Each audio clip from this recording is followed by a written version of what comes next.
लिंग पुराण में 7 गलतियां बताई है कंगाल होने की। ये गलती अगर आपने भी करी है तो जिंदगी में कितना भी पुण्य करोगे उसका फल नहीं है। आज की कथा को लिखकर रखना, शायद तुम्हारी जिंदगी संवर जाए। लिंग पुराण में 7 गलतियां बताई है व्यक्ति को बर्बाद होने की। पहली गलती है, उसमें से अगर आप स्वीकार कर रहे हैं ये गलती तो समझ लो कि गलती आपने करी है। गंगा जल तो बुलवाया टैंकर भरकर, 21,000 बेलपत्र भी समर्पित कर रहे हो।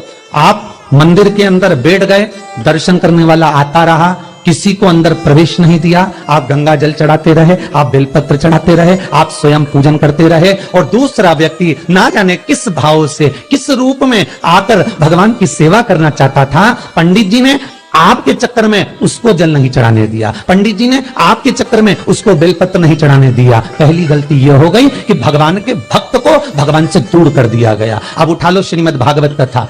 2 देवताओं ने गलती करी थी। एक ब्रह्मा जी ने गलती करी थी कि गाय बछड़ों का हरण कर लिया था। 1 वर्ष होने में 1 दिन था तब ब्रह्मा जी ने गाय बछड़े वापस दिए थे। दूसरी गलती इंद्र ने करी थी, जल वृष्टि करी तब भगवान कृष्ण को गोवर्धन पर्वत उठाना पड़ा। दोनों देवताओं ने गलती करी पर भगवान कृष्ण ने इंद्र को क्षमा कर दिया पर ब्रह्मा को क्षमा नहीं करा। क्यों नहीं करा? क्योंकि इंद्र को क्षमा इसलिए करा क्योंकि इंद्र ने जब जलवृष्टि करी तो सारे ब्रजवासियों को भगवान के चरणों में लाकर छोड़ दिया। सारे ब्रजवासी गोवर्धन पर्वत के नीचे आकर बैठ गए, भगवान के चरणों में आ गए। और ब्रह्मा ने जो गलती करी वो ऐसी गलती करी कि भगवान से गाय और बछड़ों को दूर कर दिया। जो भगवान से भगत को दूर कर दे उसको शंकर कभी क्षमा नहीं कर सकता। इसलिए बर्बादी का पहला कारण आप भक्त और भगवान में दूरी बना दी। आप भक्त और भगवान की दूरी बना दी। मेरा एक निवेदन हाथ जोड़कर है, हवेली जी हो, ठाकुर जी का मंदिर हो, रामकृष्ण मंदिर हो, शंकर मंदिर हो, किसी भी देवता का मंदिर हो, उसमें भक्त और भगवान में दूरी मत बनवाओ। बन सके तो भक्तों को ले जाकर भगवान के चरणों में छोड़ो। जाओ अंदर दर्शन करो, जाओ पूजन करो, जाओ पाठ करो, जाओ अर्चना करो। आप अगर गंगा जल भी चढ़ा रहे हो, आप अगर बेलपत्र भी चढ़ा रहे हो, 21,000 चढ़ा रहे हो, रोज 1 लोटा गंगा जल पूरे सावन के महीने में तुम टैंकर भरवा के बुलवा के समर्पित कर रहे हो। और निवेदन है एक कोने में बैठकर चढ़ाते रहो, बाकी के भक्तों के लिए कह दो तुम्हारे लिए मंदिर पूरा खुला है, आप खुद चढ़ाओ, आनंद करो, तो शायद तुम बर्बाद नहीं होते। भक्त से भगवान की दूरी होती है तो भगवान सहन नहीं कर पाता। भगवान की जब पूजन कर रहे हो, 21,000 बेलपत्र चढ़ा रहे हो, गंगा का जल चढ़ा रहे हो, चंदन चढ़ा रहे हो, अबीर चढ़ा रहे हो, गुलाल चढ़ा रहे हो, तो तुम्हारे भीतर ये अहंकार, जब तुम पूजन करके उठो तो उठते समय तुम्हारे भीतर अभिमान नहीं होना चाहिए कि मैंने जो अनुष्ठान करा उसके बराबर कोई नहीं कर सकता। वो अभी लंका अधिपति रावण की सोने की लंका हनुमान नहीं जला सकते थे। संहिता उठाइए और रावण संहिता को उठाकर पढ़िए। हनुमान जी सोने की लंका नहीं जला सकते थे। फिर क्यों जल गई? किस लिए जली वो सोने की लंका? केवल कारण इतना था कि रावण जब शंकर की पूजन कर कर उठता था तो शंकर भगवान से एक शब्द कहता था, भोलेनाथ तुम्हारे सारे भक्तों में मेरे जैसा भक्त कहीं नहीं मिलेगा जो तुमको अपने हाथों पर उठा लेता। बस वो अभिमान ऐसा था कि सोने की लंका जल गई, नहीं तो किसी की सामर्थ्यता नहीं थी कि सोने की लंका जले। आपका धन, आपका वैभव, आपकी सत्ता आपके पास रहेगी, आप पर कर्जा कभी नहीं हो सकता, आप पर कर्जा ठहर नहीं सकता। पर कर्जा क्यों बढ़ा, लंका क्यों जली, क्यों बर्बाद हुए, उसका कारण होगा आपकी अभिमत्ता। ये दूसरा कारण है व्यक्ति को बर्बाद होने का, अभिमत्ता।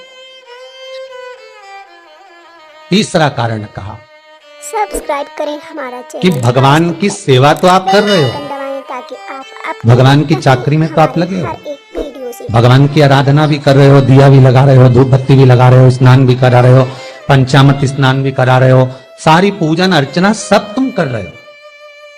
पर हो सकता है इस पूजन अर्चना में आप केवल 3 घंटा पूजन करते हो और बाकी के समय किसी न किसी की जीवात्मा को दुख पहुंचा रहे हो।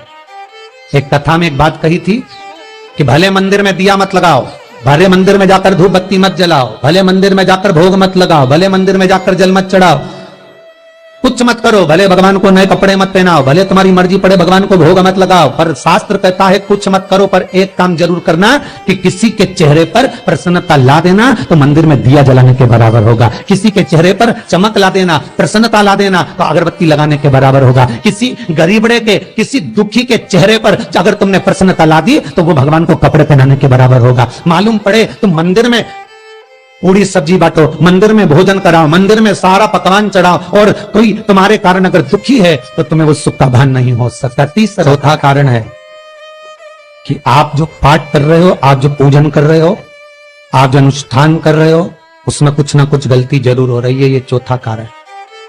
एक बार पूरे घर के लोगों को बिठाओ, अपने घर के लोगों को, मम्मी से पूछना, मम्मी तुम कौन कौन सा पाठ करती हो?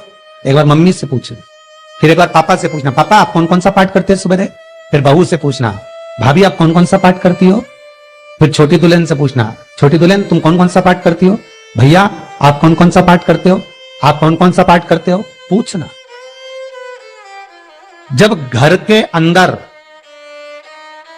बड़ी बहू अलग तरह का पाठ कर रही है, छोटी बहू अलग तरह का पाठ कर रही है, मंजली बहू अलग तरह का पाठ कर रही है, मां अलग तरह का पाठ कर रही है, पति अलग तरह का पाठ कर रहा है, तो उसका जो प्रभाव है, कौन सी चीज कहां टकरा रही है जिसके कारण घर में रोग इतना है कि कोई सही होने वाला ही नहीं, और वो कारण आपको दुख की ओर लेकर जा रहा है, बीमारी की ओर लेकर जा रहा है।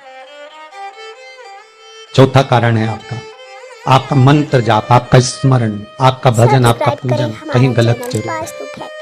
बेल आइकन दबाएं ताकि आप पांचवा अपडेटेड सूत्र रहें महाराज, हर एक वीडियो से। हमने जो दान किया, हमने जो पुण्य किया, हमने जो सत्कर्म किया, वो किस जगह पर लगा? पांचवा सूत्र है।